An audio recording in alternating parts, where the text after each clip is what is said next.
All right, Kane, please introduce yourself. Hi, so I'm Kane. I'm 19. I'm trying to be an investor. Yeah.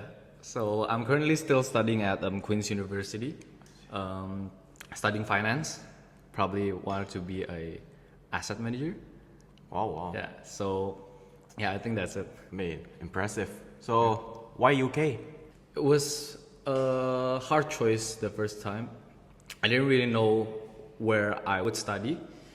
But then when I see like the fastest, like the most instant way to like graduate is from the UK. As if you look at like, let's say Asian countries, let's say in our country, Indonesia, the minimum studying length is like 3.5 years. You have to be really intelligent to have it done before 3.5 years. But then in the UK, you can like graduate in 3 years, especially in finance. So yeah, that's why I chose UK. I see. So, living in the UK, do you do anything to earn some money?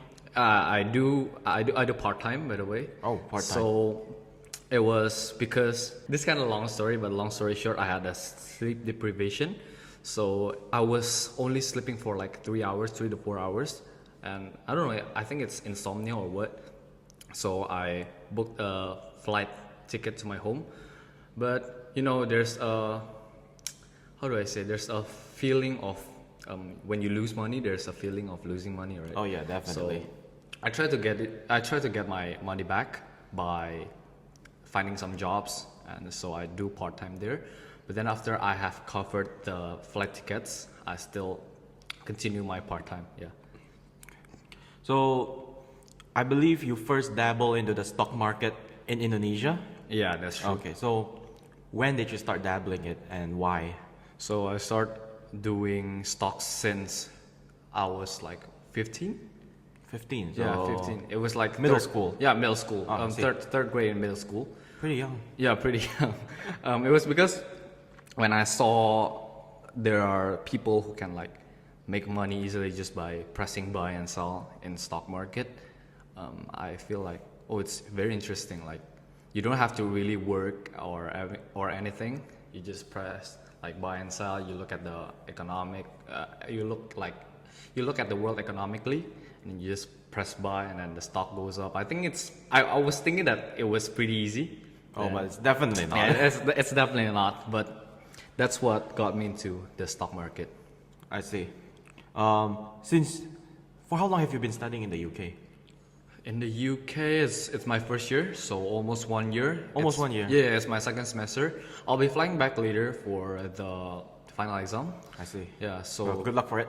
thank you so much. Do you play in the UK stock market? I don't. No. Yeah, circle of competence. I How don't really, about the US? the US. No. Oh, No, I that see. the tax is too much. 30%. Yeah, I and see. I don't really have the competence to play in the U.S. stock market. So you know what Warren Buffett said, circle of competence. Yeah. I just invest in what I actually know. So that's why I chose Indonesian over like U.S. or U.K. stock market. Do you play crypto? I was. You were, but not anymore. Not anymore. Why? Not anymore. I stopped because I'm more of a momentum trader.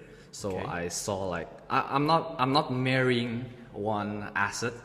So I wouldn't choose like a stock over crypto for like like how do I say? I wouldn't marry the stock market over the crypto for like at my entire life. But when the momentum is at the crypto market, I probably chose crypto over stock. But then I saw that some of the indicators said that the bull runs is already over. Although there are some indicators that still said that there's still a room for the bull market. But then I'm trying to just wait for the pre-halving. So now when I see the Indonesian stocks is really at the discounted level now, I chose Indonesian stock market now currently over the crypto market. Oh, interesting. I thought you would be on fire when you see how terrible the Indonesian stocks are doing right now. Right now, yeah, because of the foreign outflow, right?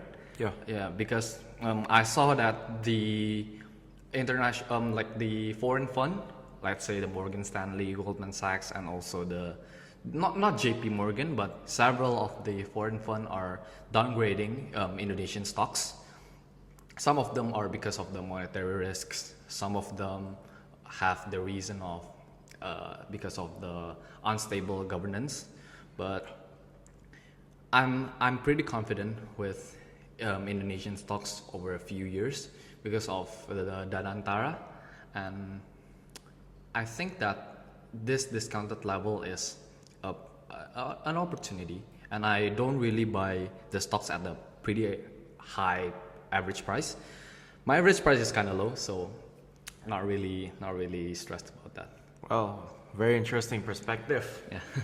I mean, I came here thinking you will be in a panic. You will be like, oh man, no. everything's red. No.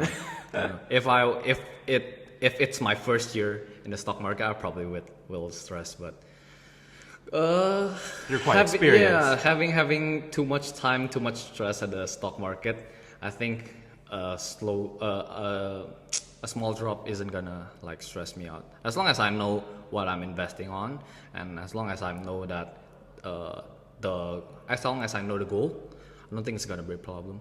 I see. Well, it's just my 2 cents, but I think there are two kind of people who play into the stocks or crypto market. There's the kind of people who do it because they think it's an easy way to get money, and there's people who do it because they realize it's a good opportunity. Yeah. And I think those who realize it's a good opportunity are those who will be successful because they have the skills, they have the ability, they have the grit, they have the desire, they have the learning power, and they will learn all, they will look at all the market, they will read into these companies and see the market, see the global trends, and they know how to exploit the market. So those are the people who will be successful. But the vast majority who fail, they fail because they think it's an easy way to get money.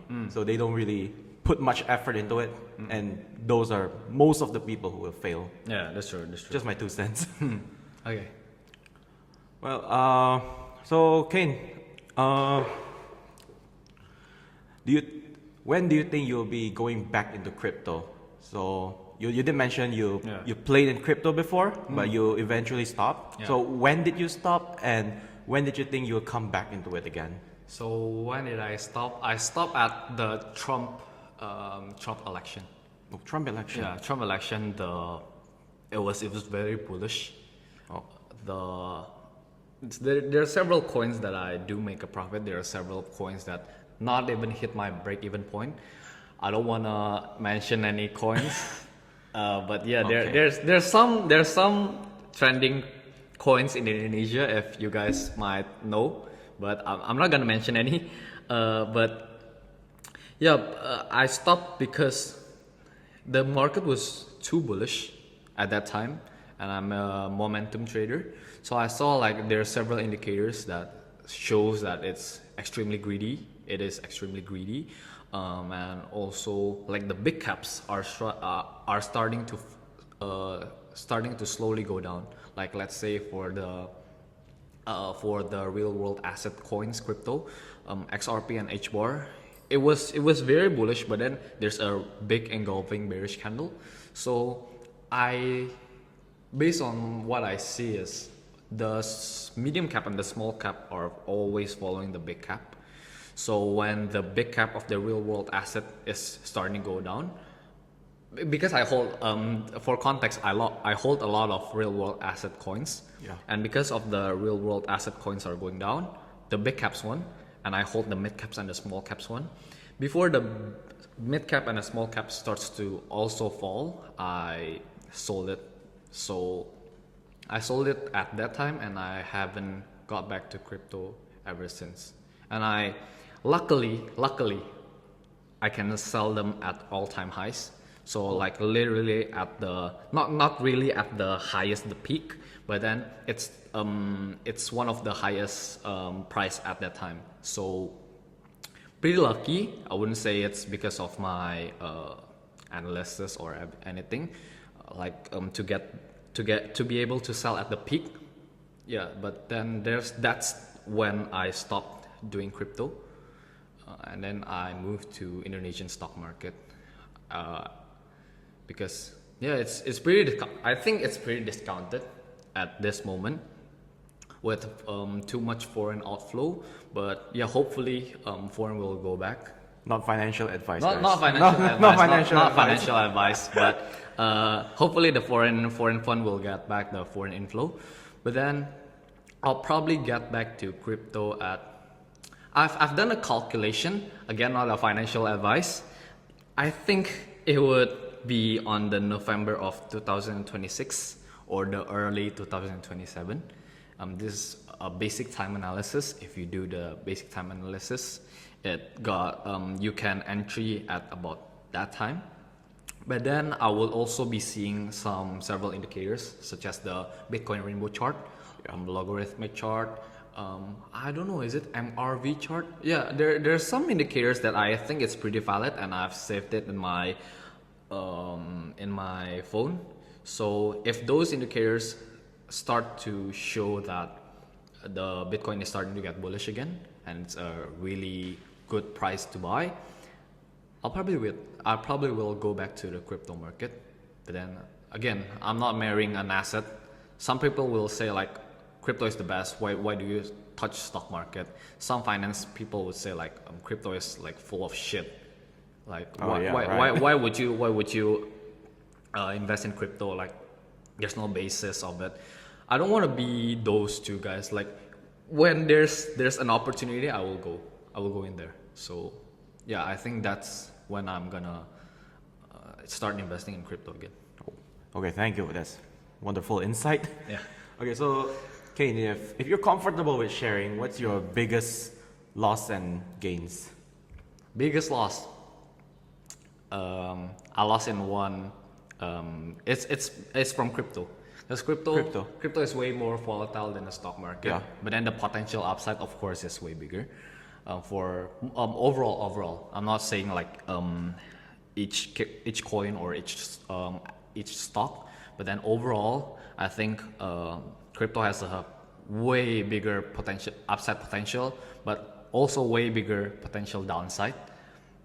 But the biggest loss was in crypto. I lost about, I think, almost half, more than half of my portfolio. More than half, but it's floating profit. Floating profit, I lost. If you want the real numbers, it was about. I started small. Okay, start small. But then I did like several jobs part time and everything, and I start investing more. But the biggest loss I think was about like $1,500 USD from one coin. It's 1,500. Yeah, that's one of my biggest loss. Why is it only 1,500? Because I think I'm a risk averse person. I don't really like risk, but it's kind of hypocrite because I chose crypto. But even when I'm playing crypto, I try to avoid risk as possible. I know that I should have taken more risks, but then I know that I'm still not that smart yet. So yeah, my biggest loss was still only like 1,500 USD. I see. And your biggest gains? Biggest gains was